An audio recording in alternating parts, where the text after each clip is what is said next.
तो hello friend, स्वागत है आपका मेरे चैनल अमन एजुकेशन पॉइंट में। तो आज के जो दोस्तों वीडियो रहेगा ज्योग्राफी पार्ट 1 के ऊपर रहेगा। इसमें हम डिस्कस करेंगे भारत का भौतिक भूगोल। इसी तरीके से हम सारे चैप्टर को याद करेंगे भूगोल के। ठीक है, तो चलिए वीडियो को शुरू करते हैं। देखिए दोस्तों, भारत का जो कुल क्षेत्रफल है वो 32,87,263 वर्ग किलोमीटर है। ठीक है दोस्तों, और देखिए भारत का जो पूरब से पश्चिम तक का विस्तार है वो कितना है, 2933 किलोमीटर जो है पूरब से पश्चिम तक का विस्तार है। ठीक है दोस्तों भारत का। और देखिए उत्तर से जो दक्षिण तक का जो विस्तार है भारत का वो कितना है, 3214 किलोमीटर है। ठीक है दोस्तों, इसको याद कर लीजिएगा, बहुत इंपॉर्टेंट है। ये जितने भी इसमें मैं टॉपिक करा रहा हूँ बहुत इंपॉर्टेंट है, सभी एग्जाम में पूछे जाते हैं। देखिए इंपॉर्टेंट पॉइंट देखिए अब क्या है। भारत में 28 राज्य एवं 8 केंद्र शासित प्रदेश है। ठीक है दोस्तों, 8वां केंद्र प्रशासित कौन सा है, लद्दाख है। ठीक है दोस्तों, पहले 7 थे अब 8 हो गए हैं। भारत में 7 पड़ोसी देश है और भारत के कुल 17 राज्य जो है इन पड़ोसी देशों से क्या है दोस्तों, जुड़ा हुआ है। ठीक है ना दोस्तों। अब देखिए भारत में 9 राज्यों की रेखा जो है समुद्र तट से लगी हुई है। इसमें गुजरात की जो तट रेखा है वो क्या है, सबसे लंबी है। अब देखिए भारत की जो सबसे लंबी नदी है वो कौन सी नदी है, गंगा नदी है।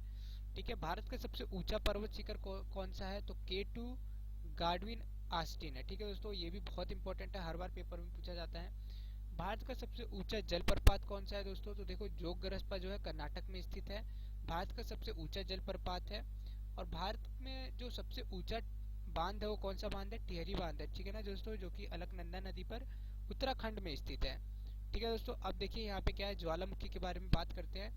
भारत में 2 ही सक्रिय ज्वालामुखी है, कौन कौन से, नारकोंडम है और बैरन है। ठीक है दोस्तों, नारकोंडम जो है वो कहाँ पे स्थित है, देखिए निकोबार में द्वीप है। ठीक है दोस्तों, इसको याद करने की ट्रिप क्या होगी, नारकोंडम देखिए ना से शुरू है और निकोबार भी ना से शुरू है। ठीक है ना, तो नारकोंडम कहाँ पे है, निकोबार द्वीप में है। और बैरन कहाँ पे है दोस्तों, तो बैरन अंडमान में है। ठीक है दोस्तों, ये देखिए।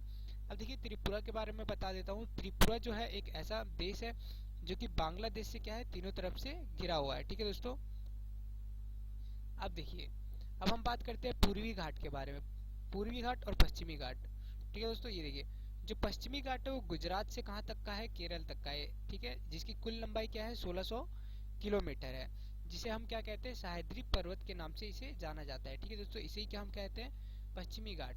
अब देखिए दोस्तों, अब केरल से जो लेके पश्चिम बंगाल तक का है इसे हम क्या कहते हैं, पूर्वी घाट कहते हैं। इसकी जो कुल लंबाई है वो 1015 किलोमीटर है, इसको हम महेंद्रगिरी पर्वत के नाम से जानते हैं। अब देखिए दोस्तों, जहाँ पे पूर्वी घाट और पश्चिमी घाट का मिलन होता है उसे हम क्या कहते हैं, कार्डमम की पहाड़ियाँ कहते हैं। दोस्तों इसे अंतिम पहाड़ियों के नाम से भी जाना जाता है, याद कर लीजिएगा।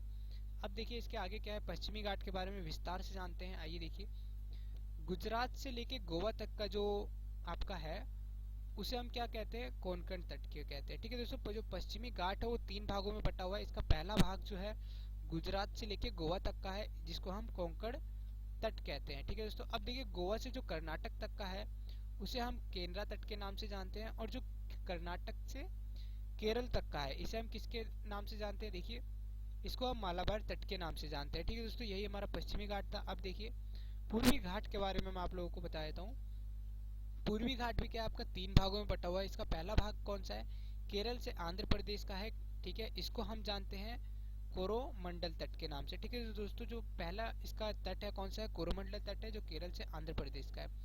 आंध्र प्रदेश से लेके पश्चिम बंगाल तक का जो तट है इसको हम कहते हैं डेल्टा क्षेत्र। ठीक है दोस्तों, और पश्चिम बंगाल की जो ऊपर का क्षेत्र है इसे हम किसके नाम से जानते हैं, पर्वतीय क्षेत्र। ठीक है दोस्तों, अब देखिए दोस्तों लास्ट पॉइंट क्या है इसका, देखिए भारत के जो लास्ट पॉइंट है मैं आप लोगों को बता देता हूँ। देखिए उत्तर में, भारत के उत्तरी में जो लास्ट पॉइंट है कौन सा है, वो इंदिरा कॉल है। ठीक है दोस्तों, याद कर लीजिएगा, ये चारों जो लास्ट पॉइंट है ये बहुत इंपॉर्टेंट है। ठीक है दोस्तों, और देखिए दक्षिण बिंदु जो है भारत का कौन सा है, दक्षिण बिंदु, तो इंदिरा पॉइंट जो है भारत का सबसे लास्ट बिंदु है दक्षिण में। ठीक है दोस्तों, अब देखिए पूर्वी की अगर हम बात करें तो पूर्वी में जो है हमारा वालांगू पॉइंट है। ठीक है दोस्तों, वालांगू जो पॉइंट है वो हमारा भारत के पूर्वी में है। और पश्चिम में कौन सा पॉइंट है दोस्तों, देखिए सरक्रिक जो है भारत के पश्चिम में स्थित है। ठीक है दोस्तों, ये सारे लास्ट पॉइंट है, इसे हम दुरंतम बिंदु के नाम से भी जानते हैं। ठीक है दोस्तों, thanks for subscribe, thanks for watching my video and please subscribe कर देना अगर वीडियो अच्छी लगी हो तो।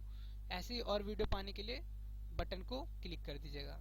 मिलते हैं हम लोग अपने अगले वीडियो में, तब तक के लिए बाय।